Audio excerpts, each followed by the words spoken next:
Ideen bag lyden af CO2 er ligesom at prøve at gøre nogle meget abstrakte forhold i vores hverdag sådan mere håndgribelige igennem et kunstnerisk medie. Her i det her eksempel er det jo så igennem lyd, hvor man ligesom sådan tager noget meget uhåndgribeligt, som er hvor meget CO2 der er i luften, og så prøver sådan at zoome ind ved hjælp af lyd på det her fænomen.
Min overordnede æstetik er funderet i det, der bliver kaldt for glitch art, eller glitch musik, som er sådan ligesom en undersøgelse af forskellige fejlæstetiske fænomener, primært i digitale medier, men også i analoge medier. Så det er sådan en undersøgelse af lyden af fejl.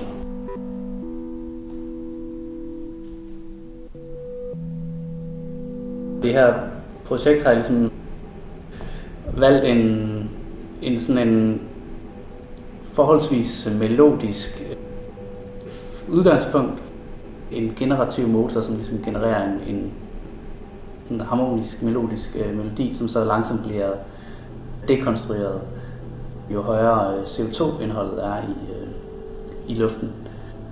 Så det er sådan en slags nedbrydning af det skønne.